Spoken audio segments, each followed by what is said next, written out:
والمرسلین وعلى آلہ الطیبین واصحابہ الطاہرین اما بعد فاعوذ باللہ من الشیطان الرجیم بسم اللہ الرحمن الرحیم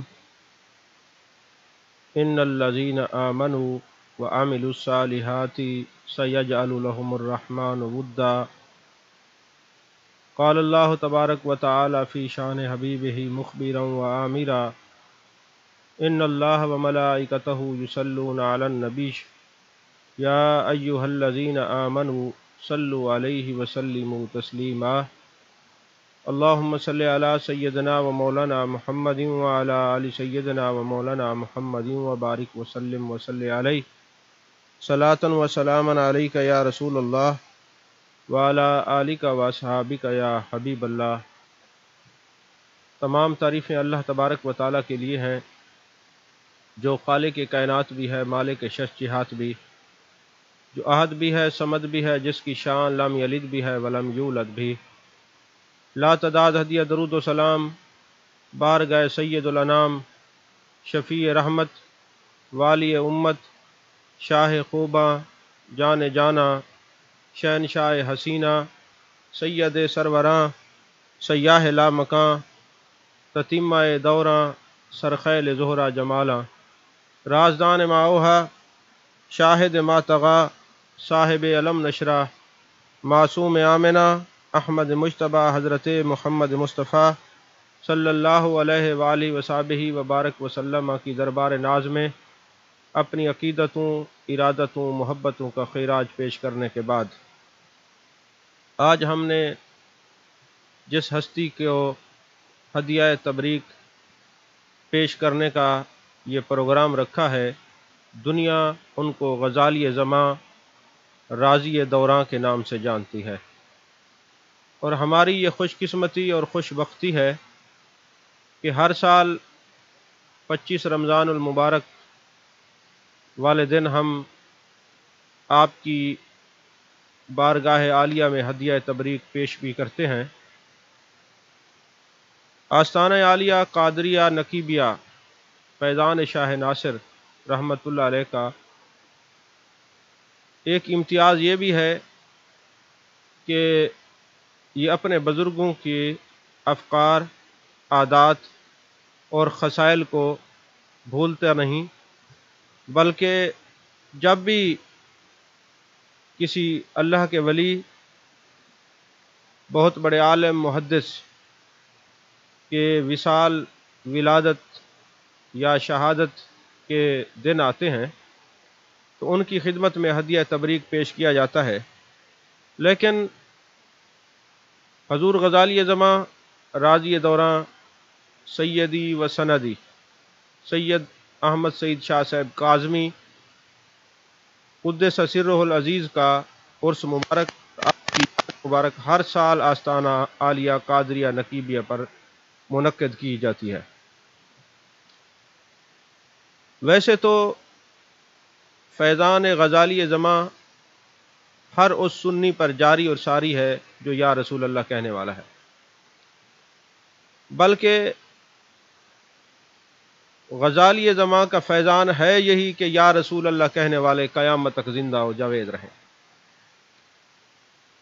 ہماری چونکہ حضور غزالی زماں سے نسبت ایسی ہے کہ آپ میرے استاد حضرت علامہ مولانا مفتی منظور احمد فیضی صاحب رحمۃ اللہ علیہ کے استاد ہیں، اور حضور غزالی زماں اس لحاظ سے میرے دادا استاد بھی ہیں، اور میرا نام بھی انہوں نے تجویز فرمایا تھا۔ میرے اوپر جو عنایات ہیں ان کی وہ کسی سے ڈھکی چھپی نہیں ہے، تو رہے آستاں سلامت، رہے برقرار شاہی۔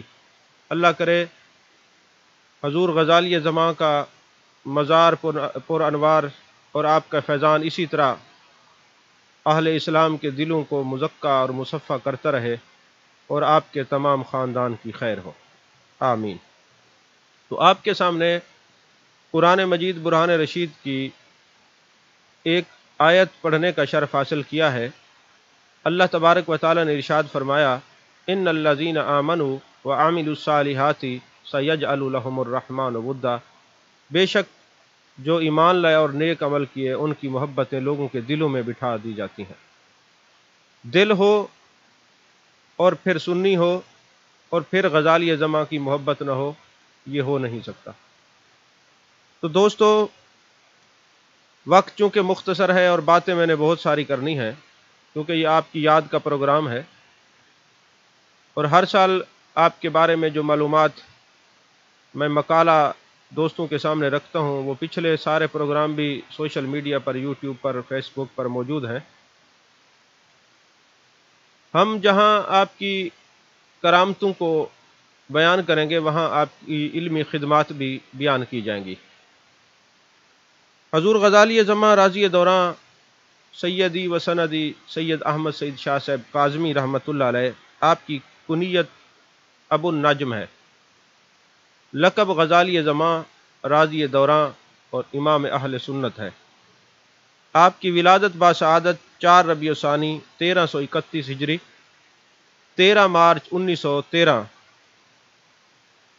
امروہہ انڈیا کے شہر میں آپ کی ولادت ہوئی ہے۔ اس وقت امروہہ کا جو ضلع تھا وہ مراد آباد تھا، اس وقت امروہہ خود ایک ضلع بن چکا ہے۔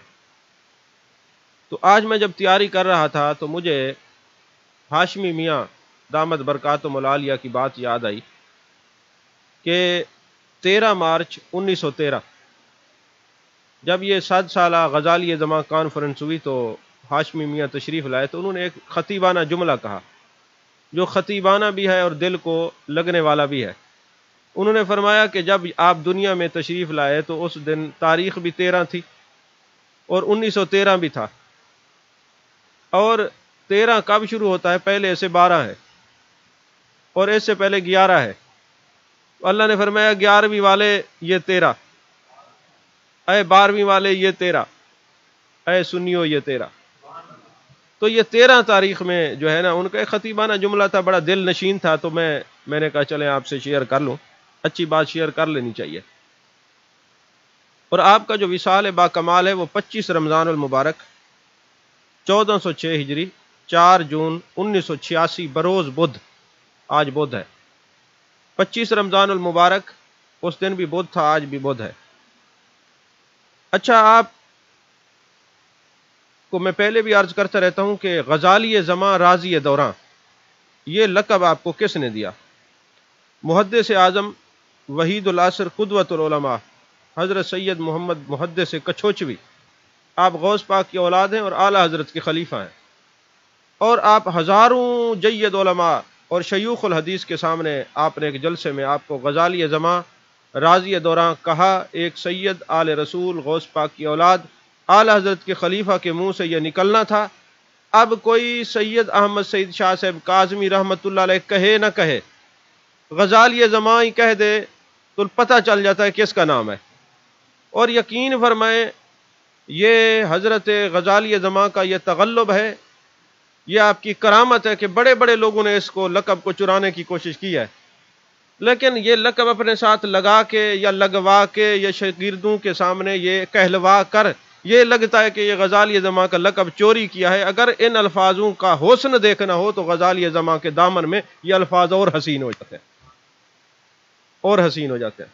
یہ لقب کہیں اور جچتا ہی نہیں ہے، اس غزالی زماں رازی دوراں کے لقب کو کہیں حسن ملتا ہی نہیں ہے۔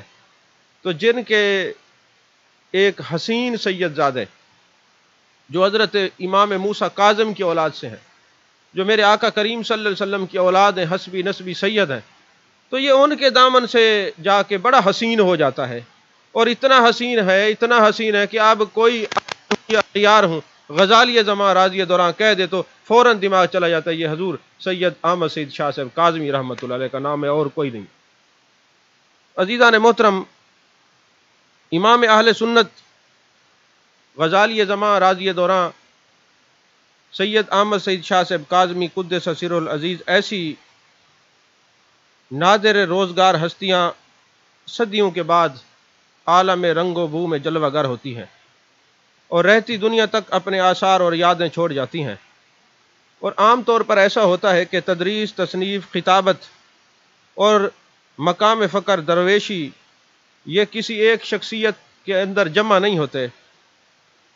کوئی شخص اگر عظیم ترین خطیب ہے تو اس درجے کا مصنف نہیں ہوتا، اگر میدان تصنیف میں بام عروج کو پہنچ جائے تو تدریس کا حامل نہیں ہوتا، لیکن بہکیے وقت راضی دوراں غزالی زماں علامہ سید احمد سعید شاہ صاحب کاظمی رحمۃ اللہ علیہ کی شخصیت اس عمومی قاعدے سے مستثنا تھی۔ انہیں مسند تدریس پر دیکھا گیا تو پتہ لگتا ہے یہ مقام صرف انہی کو حاصل ہے۔ اگر مسند ارشاد پر جلوہ گری دیکھی تو لگتا ہے کہ اس مسند کے لیے صرف یہی قابل ہے، اور اگر منبر رسول پر بیٹھے ہیں تو گفتگو فرما رہے ہیں تو پتہ لگتا ہے کہ بڑے بڑے خطیبوں کے سر آپ کے سامنے سرنگوں ہو جاتے ہیں، جو بیک وقت عالم بھی ہو، فاضل بھی ہو، عامل بھی ہو، کامل بھی ہو، مدرس بھی ہو، مصنف بھی ہو، محقق بھی ہو، مفتی بھی ہو، اگر یہ ساری خوبیاں اور اوصاف دیکھنے ہوں تو وہ ایک ہی شخصیت میں نظر آتے ہیں، جن کو غزالی زماں راضی دوراں کہا جاتا ہے۔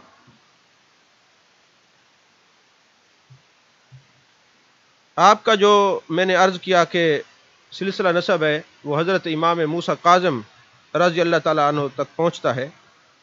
آپ کے والد ماجد سید مختار احمد شاہ صاحب کاظمی ان کا اسم گرامی ہے، تو بچپن میں ہی آپ کی سر سے والد کا سایہ اٹھ گیا۔ تمام تر تعلیم و تربیت اپنے برادر بزرگ محدث جلیل حضرت سیدنا و مولانا سید محمد خلیل کاظمی رحمۃ اللہ علیہ سے حاصل کی۔ وہ مدرسہ بحر العلوم شاہ جہان پور میں مدرس تھے اور حضرت علامہ کاظمی صاحب رحمۃ اللہ علیہ کو اپنے ساتھ رکھتے تھے۔ حضرت علامہ کاظمی رحمۃ اللہ نے تکمیل علوم کے بعد ان سے سند حدیث حاصل کی اور انہی کے ہاتھ پر بیعت ہوئے، یعنی حضور غزالی زماں راضی دوراں اپنے بڑے بھائی کے ہاتھ پر بیعت ہے، جو آپ کے استاد بھی ہیں اور مرشد بھی ہیں، اور انہی سے خلافت حاصل کی۔ زمانہ طالب علمی میں ہی آپ نے تدریس شروع کر دی۔ فراغت کے بعد کچھ عرصہ جامعہ نعمانیہ لاہور میں بھی آپ بطور مدرس رہے۔ 1931 میں مدرسہ محمدیہ حنفیہ امروہہ میں مدرس مقرر ہوئے اور کچھ عرصہ اکاڑے میں بھی قیام کر کے 1935 میں ملتان شریف تشریف لائے، اور ملتان والوں کی قسمت بدلنی تھی۔ ملتان والوں کو پر اتنا مہربانی کرنی تھی کہ بد مذہبوں کو ہٹانا تھا، اور عشق مصطفیٰ صلی اللہ علیہ وسلم کی شمع روشن کرنی تھی۔ مجھے تو کبھی کبھی ایسے لگتا ہے کہ ملتان والوں نے ہی کہا تھا کہ اگر اب کوئی ایمان بچا سکتا ہے بہاؤالدین زکریا رحمۃ اللہ کے بعد، صحیح طور پر خدمت دین کا حق ادا کر سکتا ہے، اور ان کے بعد اور بھی لوگ آئے۔ کہنے کا مقصد یہ ہے کہ ملتان میں جہاں بڑی بڑی نابغہ روزگار شخصیات آئی ہیں، بڑے بڑے علماء ہیں، بڑے بڑے اولیاء صلحاء تشریف لائے ہیں، حضرت حافظ جمال اللہ ملتانی ہیں، حضرت موسیٰ پاک شہید ہیں، اور کتنے بزرگ ہیں، انہوں نے کہا اگر اس وقت ملتان میں کوئی شخصیت، مجھے تو لگتا ہے ان سب نے انتخاب کیا ہوگا کہ غزالی زماں کو لایا جائے، کہ آپ بیک وقت نگاہ سے لوگوں کے دلوں کو مزکہ مصفہ اور مجلہ بھی کریں، اور اپنے کردار سے لوگوں کو اللہ کے قریب بھی کریں، اور اپنے فیوز و کمالات سے اور علمی کمالات سے لوگوں کو کالا کالا رسول اللہ صلی اللہ علیہ وسلم کی صدائیں بھی پڑھائیں، اور کال کی طرف بھی آپ ہی لوگوں کو بلائیں اور حال کی طرف بھی آپ ہی لوگوں کو بلائیں۔ تو 1935 میں آپ جو ہے وہ ملتان تشریف لائے، اور 1935 میں مسجد حافظ فتح شیر بیرون لوہاری دروازہ میں قرآن پاک کا درس شروع کیا، جو 18 سال میں مکمل ہوا۔ اسی طرح حضرت چوب شاہ کی مسجد میں عشاء کی نماز کے بعد درس حدیث کا سلسلہ شروع کیا۔ یہاں آپ نے پوری مشکات شریف اور بخاری شریف پوری پڑھائی ہے۔ اسی دوران آپ نے اپنے گھر پر دولت کدے پر جو ہے درس و تدریس کا سلسلہ شروع کیا، پھر ایک قطع اراضی خرید کر جامعہ عربیہ انوار العلوم ملتان میں قائم کیا، اور یہاں آپ درس حدیث دیتے رہے۔ یہ مدرسہ ملک بھر میں ایک امتیازی حیثیت رکھتا ہے۔ اس وقت بھی سینکڑوں علماء اقتصاب فیض حاصل کر کے گوشے گوشے میں دین متین کی خدمت اور تبلیغ سر انجام دے رہے ہیں۔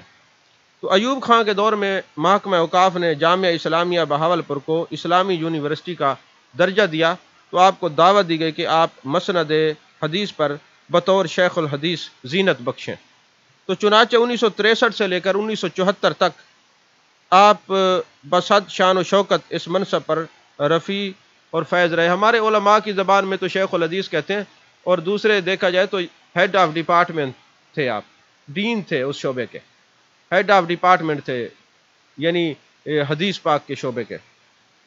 تو آپ نے وہاں پر بڑی محنت کی، اور اب کمال یہ ہے کہ اپنے عقیدہ کو ایسے پھیلایا ہے، ان باقی لوگوں کے اندر رہ کر بھی دین اسلام کی ایسی خدمت کی ہے کہ اپنے پرائے بھی آپ کے سامنے سر تسلیم خم کر دیتے تھے۔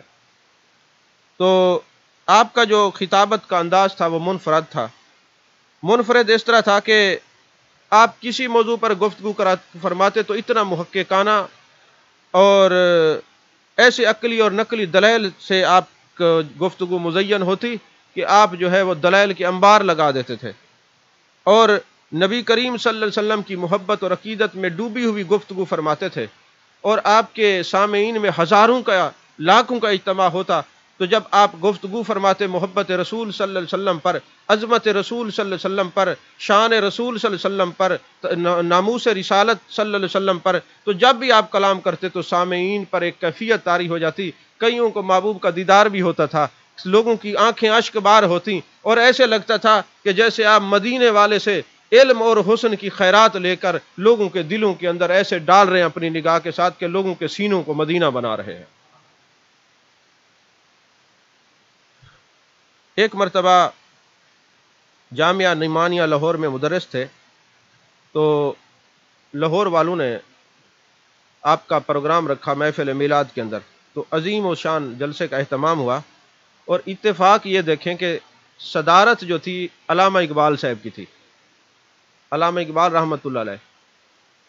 تو تقریر حضور غزالی زماں کی تھی، اور آپ نے وہاں پہ جان جانا جان کائنات مصطفیٰ جان رحمت صلی اللہ علیہ وسلم کے اسم محمد صلی اللہ علیہ وسلم پر گفتگو کی، اور وہاں پہ عشق کے انبار، عشق کے موتیوں کے انبار لگا دیے، عظمت مصطفیٰ صلی اللہ علیہ وسلم ایسی بیان کی خوبصورت حضور غزالی زمانے کہ علامہ اقبال اٹھے اور آپ کو سینے سے لگایا اور کہنے لگے ایسی چنگاری بھی یا رب اپنی خاکستر میں ہے۔ تو اور پھر جناب والا فرمانے لگے کہ صاحبزادے بڑے ہو کر بڑا نام پیدا کرو گے، کیونکہ آپ اس وقت بالکل جوان تھے، تو فن مناظرہ میں بھی آپ کا کوئی ساتھی نہیں تھا۔ آپ یقین کریں ممبر پہ بیٹھے ایسا عظیم خطیب نہیں تھا، مسند ارشاد پہ بیٹھے ایسا کوئی پیر نہیں تھا، مسند تصوف پہ بیٹھے تو ایسا کوئی صوفی نہیں تھا۔ آپ جناب والا جس شعبے میں آپ تشریف فرمائیں، کال کی دنیا میں دیکھیں تو آپ جیسا کوئی نہیں، آپ کے زمانے میں حال کی دنیا میں دیکھیں تو ایسا کوئی نہیں۔ یہ واحد آپ کی یہ اتنے بڑے صوفی، اتنے بڑے عالم بعمل، جن کے کردار سے عشق مصطفیٰ صلی اللہ علیہ وسلم کا حسن جھلکتا تھا، وہ غزالی زماں راضی دورہ۔ تو آپ جو ہے وہ فن مناظرہ میں آپ کا کوئی ثانی نہیں، آپ نے جو بد مذہبوں سے مناظرے کیے ان کی طویل فہرست ہے، اور آپ جانتے ہیں کہ مختلف مواقع پر ہم گفتگو کرتے رہتے ہیں۔ تو اللہ نے آپ کو اتنا مہارت عطا فرمائی تھی کہ کوئی بد مذہب آپ کے سامنے ٹھہر نہیں سکتا تھا۔ ایک دفعہ مدینہ طیبہ آپ تشریف لے گئے، تو آپ دعا مانگ رہے تھے، تو مدینہ کے قاضی نے، نجدی نے کہا کہ آپ روز اقدس پر حاضری کے وقت بیت اللہ کی شریف کی طرف پشت کر کے کھڑے ہوتے ہیں، کیا آپ قبر رسول کو کعبہ سے افضل مانتے ہیں؟ آپ نے فرمایا اللہ اکبر، صرف کعبہ سے نہیں بلکہ عرش اعظم سے بھی افضل مانتا ہوں۔ اس نے دلیل طلب کی، تو آپ نے فرمایا کہ حضرت عیسیٰ علیہ السلام اللہ کے عبد شکور ہیں کہ نہیں ہیں، اللہ کا شکر کرنے والے ہیں کہ نہیں ہیں؟ میں اس کو یوں آسان کر دوں کہ آپ نے فرمایا یہ بتائیں کہ اللہ تبارک و تعالی نے عیسیٰ علیہ السلام کو عبد شکور نہیں بنایا، یعنی شکر کرنے والا نہیں بنایا؟ انہوں نے کہا جی بنایا ہے۔ تو فرمانے لگے قرآن میں لئن شکرتم لازیدنکم، تم شکر کرو میں تمہیں زیادہ نعمتیں دوں گا۔ تو شکر کرنے سے درجے بلند ہوتے ہیں کہ نہیں ہوتے؟ ہوتے ہیں نا، شکر کرنے سے درجے بلند۔ آپ کے فرمانے کا مقصد یہ تھا کہ اللہ نے فرمایا تم شکر کرو، میں نعمتوں کے وہ درجات بڑھاتا جاؤں گا، تو مجھے یہ بتائیں کہ حضرت عیسیٰ علیہ السلام جو ہیں شکر کیا، اللہ نے ان کو اٹھا لیا تیسرے آسمان پہ، چوتھے آسمان پہ. اچھا اب آپ وہاں پہ خاموش ہیں، یہ شکر کر رہے ہیں. انہوں نے کہا جی شکر کریں. فرمایا پھر ان کو تو آگے اور آسمانوں پہ جانا چاہیے تھا، 7ویں آسمان تک، لیکن وہ کہاں آئیں گے؟ اس نے کہا محبوب علیہ الصلوۃ والسلام کے قدمین شریفین میں آپ کی مزار مقدسہ بنے گی. فرمایا دیکھیں کہ ثابت ہوا کہ محبوب علیہ الصلوۃ والسلام کا روزہ عرش اعظم سے افضل ہے. وہ تو عرش پہ اوپر جاتے نا، لیکن آئیں گے محبوب علیہ الصلوۃ والسلام کے دامن میں، یہاں آپ کی مزار مقدسہ بنے گی. یہ استدلال سن کر وہ نجدی قاضی، اس کا تو جو ہے نا وہ سانس بند ہو گیا کہ کتنے بڑے عالم کے سامنے کھڑے ہیں. وہ چلا گیا، کہا ان کو چھوڑ دو، یہ اس جیسا کوئی مناظر اور کوئی محقق اور کوئی فقیہ میں نے اپنی نظر سے نہیں دیکھا. عزیزان محترم،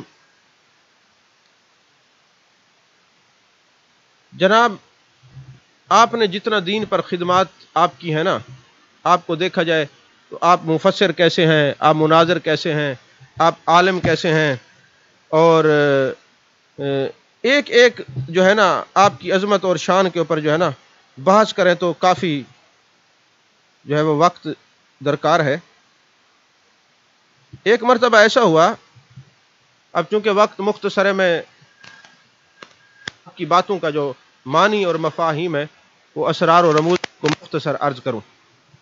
ایک مرتبہ ایسا ہوا، ایک شخص آپ کے پاس آیا اور کہنے لگا جناب میرا یہ مسئلہ ہے، میں نے بڑے بڑے علماء سے رابطہ کیا ہے اور میرا مسئلہ حل نہیں ہوتا. آپ نے فرمایا کیا مسئلہ ہے؟ اس نے کہا جی بات یہ ہے کہ یہ جو نماز ہے یہ اللہ کی عبادت ہے کہ نہیں ہے؟ نے فرمایا بالکل اللہ کی عبادت ہے. تو کہا یہ خالصتاً جو ہے یہ اللہ کی عبادت ہے، اس میں تو کوئی دوسرا شریک نہیں ہو سکتا، لیکن جب ہم اتحیات پڑھتے ہیں تو ہم پڑھتے السلام علیکہ ایھا النبی و رحمۃ اللہ وبرکاتہ، تو عبادت تو اللہ کی ہے، نماز اللہ کی ہے، اور ہم جو ہے اس میں محبوب علیہ الصلوۃ والسلام پر سلام بھیجتے ہیں. تو اس کے کہنے کا مقصد یہ تھا کہ معاذ اللہ کہیں محبوب علیہ الصلوۃ والسلام تو شریک فی العبادت ہو گئے، کیونکہ وَأَقِمِ الصَّلَاةَ لِذِكْرِی، نماز جو ہے وہ بھی ذکر ہے، اِنَّا نَحْنُ نَزَّلْنَا الذِّكْرَ وَإِنَّا لَهُ لَحَافِظُونَ، یہ قرآن بھی ذکر ہے اور اذکار کے طریقے ہیں. تو حضور غزالی زمانے فرمائے اللہ اکبر، محبوب علیہ الصلوۃ والسلام شریک فی العبادت نہیں بلکہ شریک فی ذکر ہیں. اس کی وجہ یہ ہے کہ جب اللہ تبارک و تعالیٰ نے وَرَفَعْنَا لَكَ ذِكْرَكَ، محبوب ہم نے آپ کی خاطر آپ کا ذکر بلند کیا ہے. تو یہ حدیث قدسی میں اذا ذکرت ذکرت معی، کہ محبوب جہاں میرا ذکر ہوگا وہیں آپ کا ذکر ہوگا. تو فرمایا من ذکرنی ولم یذکرک فلیس لہ فی الجنہ جنت نصیب، کہ جو محبوب آپ کا ذکر نہیں کرے گا میرا ذکر کرے گا وہ جنت میں نہیں جائے گا. تو معنی کیا ہوا کہ جو بندہ اللہ کا ذکر کرے اور محبوب کا ذکر نہ کرے تو وہ ذکر قبول ہی نہیں ہوتا، بندہ جنت میں جاتا ہی نہیں ہے. تو وَأَقِمِ الصَّلَاةَ لِذِكْرِی، یہ جو نماز ہے یہ بھی اللہ کا ذکر ہے، تو اس کے اندر اللہ کا ذکر ہوتا تو محبوب کا ذکر نہ ہوتا تو نماز قبول نہ ہوتی. تو یہاں نماز کے اندر بھی محبوب کا ذکر اس لیے ہے کہ تمہاری نماز بھی قبول ہو جائے، کیونکہ یہ ذکر کی صورت ہے. تو میرے آقا علیہ الصلوۃ والسلام شریک فی العبادت نہیں، آپ شریک فی ذکر ہے، شریک فی ذکر ہے. آپ یقین فرمائیں یہ جو بات نا میں نے آپ کی پڑھی، پتہ نہیں کتنی جگہوں پہ کتنی یونیورسٹیوں میں یہ ہمارے بھی کام آئی ہے. عجیب فتنے ہیں، عجیب معاملات ہیں کہ صبح لوگ کچھ ہوتے ہیں، شام کو کچھ ہوتے ہیں. اسی طرح اگر اس وقت کوئی بندہ اپنے آپ کو فتنوں سے بچا سکتا ہے تو اس کی صرف ایک ہی صورت ہے کہ جب تک وہ ان اللہ والوں کے دامن میں نہیں آتا وہ فتنوں سے نہیں بچ سکتا. اللہ والوں کے دامن میں ہی آ کر وہ فتنوں سے بچ سکتا ہے. اور اچھا آپ کا کمال یہ تھا کہ آپ نا 1 منٹ میں مسئلے کو حل فرما دیتے. ایک دن ایک شخص آیا، وہ کہنے لگا کہ اچھا وہ شخص بھی کوئی عام نہیں تھا، وہ ایک ملتان میں مدرسہ ہے، میں اب اس کا نام نہیں لیتا، وہاں کا مدرس تھا. وہ آیا کہنے لگا جناب آپ تو نبی پاک صلی اللہ علیہ وسلم کو حاضر ناظر مانتے ہیں؟ آپ نے فرمایا ہاں جی مانتے ہیں. تو اب وہ جناب والا کہنے لگا کہ وہ کیسے جی، آپ جو ہے نا دلیل پیش کریں. تو آپ نے فرمایا کہ اس وقت محبوب علیہ الصلوۃ والسلام کہاں ہیں؟ اس نے کہا جی اللہ کے پاس ہے. آپ فرمانے لگے اللہ کہاں ہے؟ اس نے کہا جی ہر جگہ ہے. تو فرمانے لگے جب محبوب اللہ کے پاس ہیں اور اللہ ہر جگہ ہے تو پھر محبوب کہاں ہوں گے؟ آپ کو بات نہیں سمجھ آئی؟ تو یہ ایک انوکھا استدلال تھا کہ وہ مولانا صاحب جو ہے وہ لاجواب ہو گئے، اور پھر ان کے مقدر میں ہمیشہ شرمندگی ہوتی ہے۔ تو ایک مرتبہ ادب دیکھیں، اعلیٰ حضرت فاضل بریلوی علیہ رحمہ کے دامن میں بیٹھیں تو آپ کو ادب ہی ادب نظر آئے گا۔ اگر ان کے بعد حضور غزالی، ان کے بعد حضرت فاضل بریلوی کے بعد یہ دو شخصیات ہیں، ایک تاجدار گولڑا اور ایک حضور غزالی زماں، میں تو اپنے سارے لوگوں کو جہاں بھی جاتا ہوں میں کہتا ہوں بھائی اگر تم نے اپنا ایمان بچانا ہے تو غزالی زماں راضی دوران کے استدلالات اور آپ کی کتابیں اور آپ کی مقالات کاظمی اور آپ کے خطبات پڑھا کریں، تب آپ کو سمجھ آئے گی، ورنہ نہیں سمجھ آ سکتی۔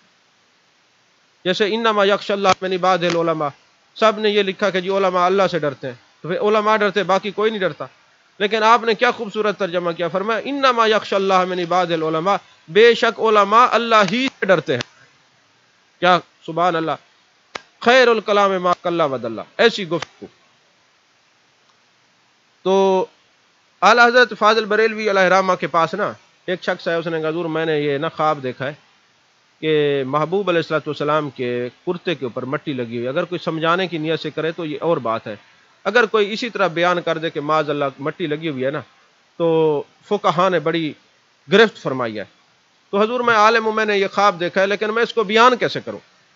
تو اعلیٰ حضرت فاضل بریلوی علیہ رحمہ نے فرمایا کہ آپ یہ کہیں کہ میں رات کو جب سویا میری آنکھ لگی، میری دل کی آنکھ کھلی، میری قسمت جاگی، جانے کائنات صلی اللہ علیہ وسلم کی زیارت ہوئی، میں نے دیکھا مٹی نے دامن مصطفیٰ صلی اللہ علیہ وسلم میں پناہ لے رکھی ہے۔ یہ ادب ہے۔ تو اسی طرح ایک حضور غزالی زماں بھی اتنے بڑے عاشق رسول، سچے اپنے نبی کے ماننے والے، محب صادق، جب آپ کے سامنے کوئی بات ہوتی آپ کا چہرہ سرخ ہو جاتا، آپ جلال میں کی کیفیت میں آ جاتے۔ تو ایک دن آپ تشریف فرما تھے تو ایک طالب علم نے سوال کیا کہ حضور یہ فرمائیں کہ کبھی نبی پاک صلی اللہ علیہ وسلم نے کسی کو بد دعا دی ہے؟ یہ علماء اور خصوصاً یہ جو خطبہ آپ میرے سامنے تشریف فرمائیں، میری بات کو سن رہے ہیں، آپ توجہ سے سنیں، اپنے بزرگوں کا طریقہ اپنائیں، آپ غزالی زماں رحمۃ اللہ علیہ کی سیرت کو پڑھیں اور ان کی صورت کو بھی دیکھیں۔ سیرت اور صورت جب دونوں دیکھیں گے تو پھر آپ کے دل میں کمال پیدا ہو جائے گا، آپ کی ذہنوں میں وسعت پیدا ہو جائے گی۔ تو طالب علم نے اور احتیاط کا دامن جو ہے آپ پکڑ لیں گے، آپ دیکھیں گے کہ ہمارے اکابرین جب بولتے ہیں، گفتگو فرماتے تو کیسی گفتگو فرماتے ہیں۔ تو اب طالب علم نے سوال کیا کہ کبھی حضور پاک صلی اللہ علیہ وسلم نے بد دعا دی ہے؟ یہ الفاظ سنتے ہی آپ بے قرار ہو گئے، آپ کے چہرے پر ناپسندیدگی کے اثرات شروع ہو گئے اور غصے کے اثرات نمایاں ہوئے۔ آپ نے فرمایا ارے مولانا یہ آپ نے کیا کہہ دیا ہے، سرکار کی دعا کے ساتھ لفظ بد استعمال کیا ہے۔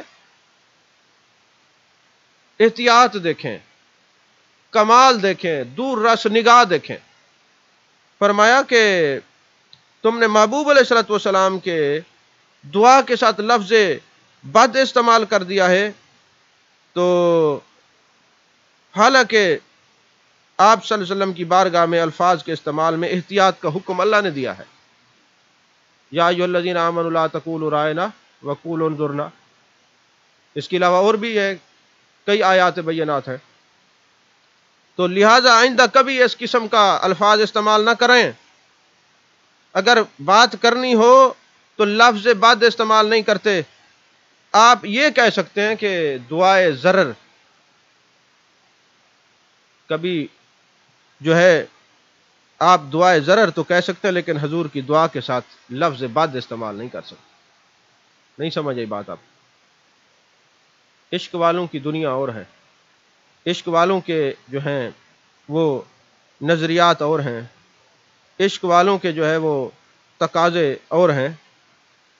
اچھا، حضور غزالی زماں راضی دوراں رحمۃ اللہ علیہ کو جو ہے وہ ذیغام اسلام کے لقب سے بھی دنیا جانتی ہے۔ آپ نے دیکھا کہ رات ہمارے جو بچوں نے اشتہار لگایا وہ انہوں نے لکھا غزالی زماں راضی دوراں ذیغام اسلام۔ تو یہ زیغام اسلام بھی یہ لقب کسی عام شخصیت نے نہیں دیا۔ ایک دن آپ طالب علموں میں تشریف فرماتے، ڈاکی آتا ہے، ڈاک لے کے آتا ہے، آپ سارے خطوط کو کھولتے ہیں، ایک خط کو کھولتے ہیں نا تو کھڑے ہو جاتے ہیں اور آنکھوں سے آنسو شروع ہو جاتے ہیں، اور فوراً انگور منگوا کے ختم شریف پڑھوا کے غوث الاعظم رضی اللہ تعالیٰ عنہ کی نیاز دلواتے ہیں۔ لیکن کسی طالب علم کو یہ جرت نہ ہوئی کہ آپ جو ہے نا آپ سے کوئی پوچھے کہ یہ کیا معاملہ ہے۔ لیکن کچھ عرصہ گزرا تو یہاں پہ جلسہ ہوا انوار العلوم کا، تو مفتی احمد یار خان نعیمی رحمۃ اللہ علیہ تشریف لائے۔ تو فرماتے ہیں کہ ایک دن مجھے مفتی احمد یار خان نعیمی علیہ الرحمہ نے اپنا خواب بیان کیا۔ فرماتے کہ ایک دن مجھے سیدنا غوث ثقلین غوث سمدانی قطب ربانی شیخ عبد القادر جیلانی رضی اللہ تعالیٰ عنہ کی زیارت ہوئی، تو میں نے آپ کا دامن تھاما اور عرض کی حضور کل قیامت میں اپنے غلام احمد یار خان کا خیال رکھنا۔ فرمایا فکر نہ کرو۔ پھر آپ نے فرمایا گجرات کے قاری احمد حسین سے کہو کہ اس نے 3 دن سے ہمیں یاد نہیں کیا، اور ملتان کے زیغام اسلام کو ہمارا سلام دو، وہ کتاب جو تسکین الخواطر لکھ رہے ہیں ان سے ہم بہت خوش ہیں۔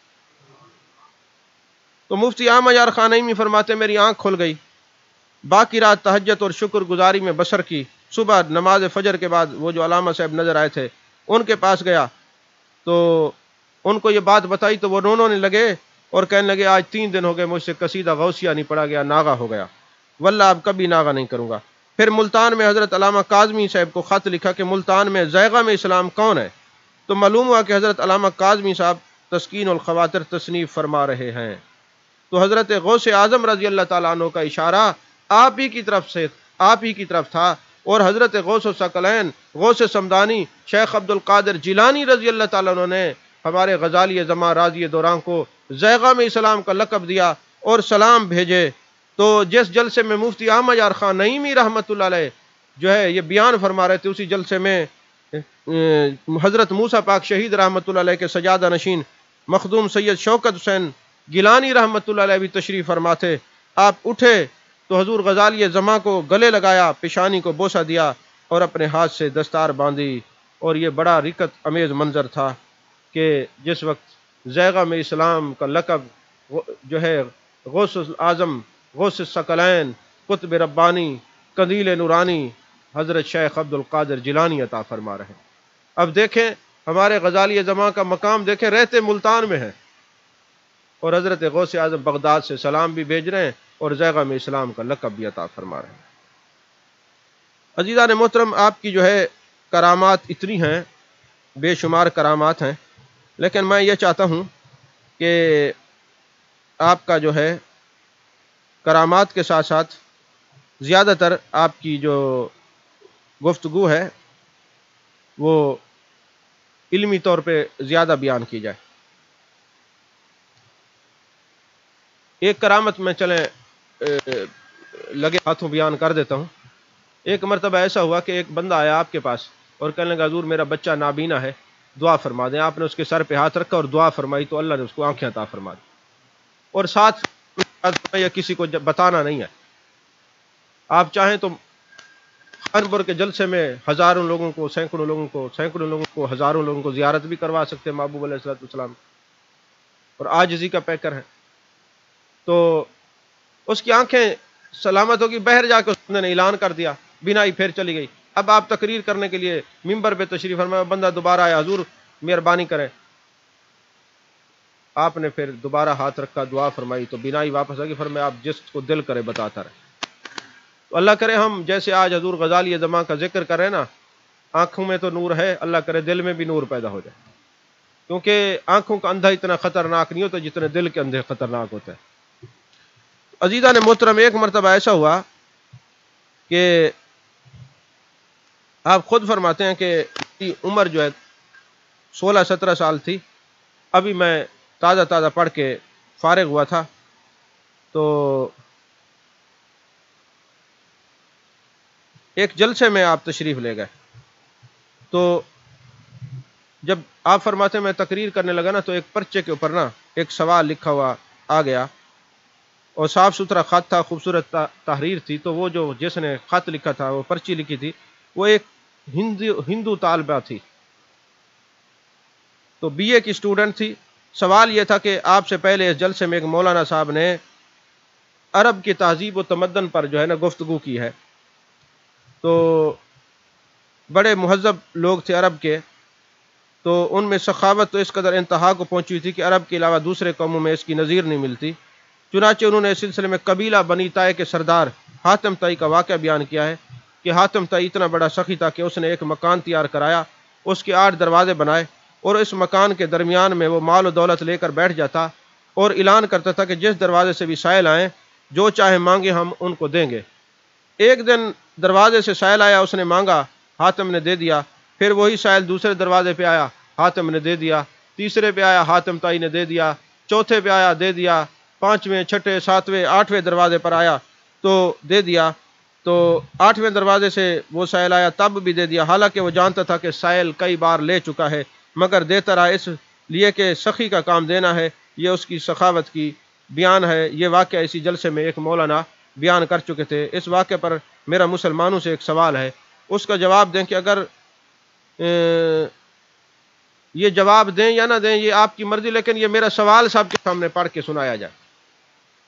سوال یہ کہ حاتم طائی کے متعلق تو آپ اقرار کر چکے ہیں کہ وہ بہت بڑا سخی تھا، یہ بات جاننے کے باوجود کہ سائل ایک مرتبہ لے چکا، پھر دوسرے دروازے پہ، تیسرے پہ، چوتھے پہ، 8ویں پہ آیا، تو پھر حاتم طائی تو اتنا بڑا سخی ہے، اور مسلمانوں کا یہ دعویٰ ہے کہ دنیا کے تمام سخیوں سے بڑے سخی میرے آقا کریم صلی اللہ علیہ وسلم ہیں، تو نبی پاک صلی اللہ علیہ وسلم سے بڑھ کر کوئی سخی نہیں، تو وہ کائنات کے تمام اشقیاء میں سب سے بڑھ کر ہیں۔ گویا آپ اپنے رسول صلی اللہ علیہ وسلم کو حاتم طائی سے بھی بڑا سخی مانتے ہیں۔ اگر آپ کے رسول حاتم طائی سے زیادہ سخی تھے تو آپ اپنے رسول پاک کی سیرت میں ایسا کوئی واقعہ اپنی کتابوں سے ہمیں دکھائیں کہ حضور اکرم صلی اللہ علیہ وسلم نے کوئی مکان بنایا ہو، اس کے 8 دروازے ہوں، سائل آتے رہتے ہوں، سرکار دیتے رہتے ہوں، ایک دروازے سے سائل آیا، سرکار نے عطا کیا، پھر وہی سائل دوسرے دروازے، پھر تیسرے سے، حتیٰ کہ 8ویں دروازے سے لے کر پھر پہلے دروازے سے آیا اور حضور پاک صلی اللہ علیہ وسلم نے عطا کیا ہو۔ اگر آپ کے رسول معظم کی سیرت میں ایسا کوئی واقعہ ہے تو آپ ہمیں کتاب کا حوالہ دیں، اور اگر آپ کے نبی مکرم صلی اللہ علیہ وسلم کی سیرت میں ایسا واقعہ نہیں ہے تو مان لیں کہ حاتم طائی آپ کے رسول سے معاذ بڑا سخی تھا۔ یہ سوال تو میں نے پڑھ کر سنا، آپ فرماتے ہیں، حضور غزالی اعظم خود فرماتے ہیں، یہ سوال میں نے پڑھ کر سنا دیا اور کہا اب جواب بھی سن لو۔ میں نے کہا یہ تو بیچاری ہندو طالبہ ہے، اس کو کیا معلوم کہ اسلام کیا ہے اور سرکار کی شان کیا ہے۔ حضور سید عالم صلی اللہ علیہ وسلم کی سخاوت کا مقابلہ حاتم طائی کیا دنیا کے کسی سخی سے میرے آقا کی سخاوت کے مقابلے کا تو سوال ہی پیدا نہیں ہوتا۔ رہا یہ سوال کہ اس قسم کا کوئی واقعہ سرکار کی حیات طیبہ میں ہے تو بتائیں۔ آئیے آپ کو سید عالم صلی اللہ علیہ وسلم کی حیات طیبہ کا واقعہ سناتا ہوں۔ مشکاۃ شریف میں یہ حدیث ہے، مسلم شریف میں بھی ہے۔ حضرت ربیعہ بن قعب اسلمی حضور کے صحابی ہیں۔ ایک دن میرے آقا کریم صلی اللہ علیہ وسلم تہجد کا وقت تھا، سید عالم صلی اللہ علیہ وسلم کو انہوں نے وضو کروایا تو میرے آقا علیہ الصلوۃ والسلام کا دریائے رحمت جوش میں آیا، فرمایا یا ربیعہ سل توتا، اے ربیعہ مانگ جو مانگتا ہے۔ آپ نے فرمایا مانگ لو جو مرضی ہے مانگ لو، بتا کیا مانگتا ہے؟ تو انہوں نے کہا حضور میں جنت میں آپ کی رفاقت مانگتا ہوں۔ میرے آقا علیہ الصلوۃ والسلام نے فرمایا اور مانگ، اور مانگ۔ جھولی ہی میری تنگ تھی کیا مانگتا، ان سے جھولی کو میری بھر بھر کے کہا اور بھی کچھ مانگ۔ تو سرکار فرماتے رہے اور کچھ مانگ، اور کچھ مانگ، تو اور کچھ مانگ۔ تو انہوں نے صحابہ نے عرض کی حضور بس میں نے یہی مانگنا تھا۔ آپ نے فرمایا اے ربیعہ آپ سوال تو پورا ہو گیا، آپ نے جو کچھ مانگا ہم نے دے دیا، مگر یہ خیال نہ کرنا کہ جنت میں ہم نے آپ کو اپنی ہمراہی دے دی تو اب سجدے کرنے کی کوئی ضرورت نہیں، نماز کی کوئی حاجت نہیں، عبادت کرنے کی کوئی احتیاج نہیں، کوئی ضرورت نہیں۔ یہ خیال مت کرنا، سجدہ مت چھوڑنا، نماز مت چھوڑنا، اور میری مدد کرنا کثرت سجود کے ساتھ۔ اب دیکھیں نا یہاں کتنے جاہل صوفی، 2 نمبر صوفی، تمسخر شریعت کا مذاق اڑانے والے، وہ شیطانوں کے چیلے، وہ صوفی، وہ کہتے ہیں ہمیں نمازوں کی ضرورت نہیں۔ اور محبوب علیہ السلام، اچھا پھر ہمارے خطیبوں کو دیکھیں، یہ آدھی حدیث بیان کرتے ہیں، سرکار تو انہوں نے جنت کی رفاقت مانگی، سرکار خبر جو آگے نہیں پڑھتے کہ محبوب علیہ السلام نے فرمایا کثرت سجود کرنا، سجدہ نہیں چھوڑنا، پھر جنت ملے گی۔ من احبنی انا معی فی الجنہ، بالکل ٹھیک ہے، حدیث پاک ہے، جس نے مجھ سے محبت کی جنت میں میرے ساتھ ہوگا۔ لیکن معنی یہ نہیں ہے کہ کوئی بندہ کہے کہ میں اب پیر ہوں یا پیر کے گھر پیدا ہو گیا ہوں، اب مجھ سے نماز معاف ہو گئی ہے. ایسا نہیں ہے. روزہ معاف نہیں ہے، زکوٰۃ معاف نہیں ہے. اچھا چلو کوئی بندہ نماز کا انکاری نہیں پڑھتا گناہ گار تو، لیکن اب تو انکار کیا جاتا ہے سر عام، اور جاہل لوگ جا کے ہاتھ چومتے ہیں اور ان کو پتہ مقدس غائب بنایا ہوا پتہ نہیں کیا کوئی سمجھتے ہیں. عقیدہ پڑھنا ہے تو غزالی زماں کے پاس ہیں، شریعت اور طریقہ سیکھتے ہیں تو غزالی زماں کے پاس ہیں. ہم پیر بھی ایسے لوگوں کو مانتے ہیں جو غزالی زماں جیسے. جاہل کا بیت ہونا حرام ہے، جاہل کوئی ولی نہیں ہو سکتا. اور امام شافعی فرماتے خدا کی قسم اگر عالم زمانے میں ولی نہیں تو کوئی ولی نہیں ہو سکتا. اتنے بڑے امام قسم اٹھا رہے. تو لہٰذا اللہ تعالی ہمیں بچائے اس شیطانی مسخروں سے. تو میرے آقا علیہ الصلوۃ والسلام فرماتے ہیں کہ سجدے نہ چھوڑنا، میری امت آپ کو بے سجدہ دیکھ کر سجدوں سے محروم نہ ہو جائے. کہیں بعد کے لوگ یہ نہ کہیں کہ محمد عربی صلی اللہ علیہ وسلم کے جنت کے ساتھی بے نمازی اور بے عمل ہوا کرتے تھے. اپنے نفس پر میری مدد کر کثرت سجود کے ساتھ. اس نعمت کے شکریہ میں زیادہ سے زیادہ نماز پڑھ. اس نعمت کے ملنے پر سجدہ شکر ادا کر. اب دیکھیں نا، جب اس کو قرب خدا مل جائے تو زیادہ ہی سجدے کرتا ہے نا. تو اس کا مطلب ہے راندہ درگاہ ہے جو سجدے سے ہٹا ہوا ہے. پھر الٹا شعر و شاعری کرتے ہیں، اشعار بھیجتے ہیں، جی ہم تو پتہ نہیں کیا ہے.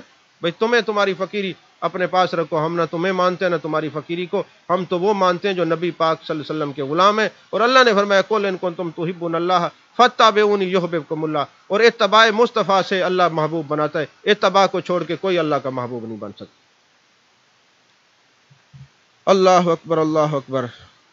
اور محبوب کی نگاہ ناز دیکھ رہی تھی کل کو کئی جانور پیدا ہو جائیں گے جو شریعت کا انکار کریں گے. تو میں پہلے ہی اپنے صحابہ کو بتا دوں کہ تمہیں تو جنت کی رفاقت دے دیا، یہ نہ ہو کہ نماز چھوڑ دینا، یہ نہ ہو روزے چھوڑ دینا، یہ نہ ہو زکوٰۃ چھوڑ دینا، یہ نہ ہو استطاعت و حج چھوڑ دینا. نہیں نہیں، رفاقت ملے گی لیکن کثرت سجود جاری رکھنا.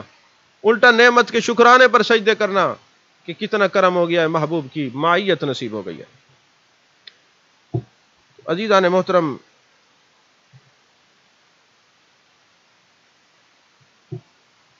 آپ نے فرمایا کہ دیکھو تم حاتم تائی کو سخی کہہ رہی ہو.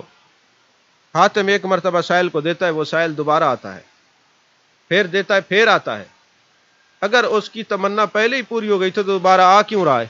ایک آدمی جو ہے بار بار آ رہا ہے، یہ بتا رہا ہے کہ میری حاجت ابھی پوری نہیں ہوئی، تو تم تو اس کو سخی کہہ رہی ہو. وہ کہاں کا سخی ہے کہ جو ایک دفعہ جس کے ایک دروازے پہ آ جائے، جو ایک سائل 8 دروازے پہ لگتا ہے اس کی حاجت پوری نہیں ہوئی، وہ صرف دروازے رکھے ہوئے تھے.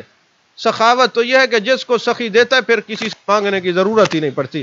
جس کو میرے آقا نے جو کچھ نوازا ہے، عطا کیا ہے، اس کو پھر کسی اور سے مانگنے کی ضرورت ہی نہیں پڑتی. عزیزان محترم، میرے آقا علیہ الصلوۃ والسلام پر سخاوت پر کتنا خوبصورت بات حضور غزالی زمان نے ارشاد فرمائی. پھر وہ جو طالبہ تھی وہ مسلمان ہو گئی، اس نے جو ہے وہ کلمہ پڑھ لیا. اسی طرح آپ جب قرآن پاک پر گفتگو فرماتے نا تو سیر اصل گفتگو فرماتے، ایک ایک آیت سے کئی کئی عقائد اور نظریات بیان فرماتے. اتنی مدلل گفتگو ہوتی تھی. آپ ایک مرتبہ قصور کے اندر نا آپ نے وما ارسلناک الا رحمۃ للعالمین پر گفتگو فرمائی، تو آپ کا بیان عالی شان اتنا ٹھوس اور مدلل تھا کہ آپ اپنے تو اپنے حتیٰ کہ غیروں کو بھی آپ کے علمی منصب کا پتہ چلا، علمی مقام کا پتہ چلا. تو لفظ رحمت کے بارے میں آپ نے ارشاد فرمایا یہ مصدر ہے، اور اس جگہ پر فاعل یعنی رحم کے معنی میں آتا ہے، اور راحم کے لیے مندرجہ ذیل باتوں کا ہونا ضروری ہے، ورنہ وہ کسی پر رحم نہیں کر سکتا. پہلا یہ ہے کہ رحم کرنے والا خود زندہ ہو کسی پر رحم کرے گا، اگر زندہ نہ ہو تو رحم کیسے کرے گا؟ یعنی حیات النبی کا عقیدہ بتا دیا. اور فرمایا راحم کو علم ہو کہ رحمت کرنے کے لیے کون سی مخلوق مستحق، ضرورت مند اور محتاج ہے، جس کو پتہ ہی نہیں وہ راحم کیسے ہوگا. تیسرا فرمایا رحم کرنے والے کے لیے، راحم کے لیے یہ بھی ضروری ہے کہ محتاج رحمت کی امداد کی پاور بھی رکھتا ہے. اگر رحم کرنے والے کو محتاج رحمت کا علم نہیں تب بھی رحمت نہیں کر سکتا، اگر رحمت کرنے کی طاقت نہیں رکھتا تب بھی نہیں کر سکتا. آپ نے فرمایا کہ کسی آدمی کے بیٹے کو پولیس پکڑ کے لے جائے تو باپ کو علم ہوگا، تب اس کے دل میں بیٹے کے بارے میں رحمت کی لہر آئے گی، اور علم کے بعد چھڑانے کی قوت نہیں تو رحمت کیسی؟ اب علم ہے، قوت نہیں تو کیسے رحمت کرے گا؟ معلوم ہوا ہمارے آقا حضور پر نور سید عالم فخر آدم حضرت محمد الرسول اللہ صلی اللہ علیہ وسلم رحمت للعالمین ہیں، تو ماننا پڑے گا آپ کو تمام کائنات کا علم ہے، اور کون سی مخلوق کس کی رحمت کی وقت محتاج ہے، اس وقت کس کو کس چیز کی ضرورت ہے۔ دوسری بات یہ بھی معلوم ہوئی کہ آپ کو جمیع عالمین کے لیے رحمت پر قوت و قدرت حاصل ہے۔ یہاں پر آپ نے 2 گھنٹے لفظ رحمت پر گفتگو فرمائی، تو پھر لوگوں نے دیکھا کہ آپ کس طرح لوگوں کے اندر علوم و معارف تقسیم فرماتے ہیں، اسرار و رموز تقسیم فرماتے ہیں۔ تو دوستو، حضور غزالی زماں کی ذات کے اوپر دل تو بہت کرتا ہے کہ اور بھی کلام کریں، اور بھی کلام کریں۔ ابھی چند باتیں کی ہیں، تو ہمارا جو ٹائم تھا، مقررہ وقت تھا، اس سے بھی زیادہ، بلکہ اس سے بھی میں تقریباً 20-25 منٹ زیادہ بول گیا ہوں۔ تو آج کا یہ ہمارا جو پروگرام ہے، حضور غزالی زماں کی بارگاہ میں حاضری لگوانے کا ایک پروگرام ہے۔ جیسے روح البیان میں بات لکھی ہوئی ہے نا کہ ایک یوسف علیہ السلام کو جب مصر کے بازار میں بیچا جا رہا تھا تو لوگ ہیرے جواہرات لے کے آئے، تو ایک مائی سود کی اٹی لے کے آتی ہے، تو لوگوں نے کہا اماں یہاں تو لوگ ہیرے جواہرات لے کر آئے ہیں، تو کہا پتہ مجھے بھی ہے کہ سود کی اٹی سے یوسف علیہ السلام نے نہیں ملنا، تو نام تو خریداروں میں آ ہی جائے گا۔ آج اس مقدس رات میں اور اس 25 رمضان المبارک میں جب بتایا جائے گا کہ غزالی زماں راضی دوران زیغام اسلام مفکر اسلام اور مجدد وقت سید احمد سعید شاہ صاحب کاظمی رحمۃ اللہ علیہ، آپ کے چاہنے والے، آپ کے مرید، آپ کے روحانی بیٹے فلاں فلاں جگہ پر آج آپ کے لیے انہوں نے پروگرام سجایا ہے اور آپ کی بارگاہ میں جو ہے ہدیہ تبریک پیش کیا ہے، تو آج اس مجلس میں اور پھر میرے آقا علیہ الصلوۃ والسلام کی بارگاہ میں بھی ضرور حاضری لگے گی کہ آج ان کے صحیح جانشین، آج ان کے اولاد حسبی نسبی سید حضرت سیدی و سندی احمد سعید شاہ صاحب کاظمی رحمۃ اللہ علیہ سے کتنے لوگوں نے اظہار محبت کیا ہے، اور کتنے لوگوں نے ان کو یاد رکھا ہے کہ وہ ہمارے محسن ہیں، وہ محسن اسلام بھی ہیں، محسن اہل سنت بھی ہیں، محسن پاکستان بھی ہیں۔ اللہ تبارک و تعالی ان کی مزار مقدسہ پہ کروڑ ہا رحمتیں نصیب فرمائے اور آپ کے تمام خاندان کی خیر فرمائے۔ آمین آمین، وآخر دعوانا الحمدللہ رب العالمین۔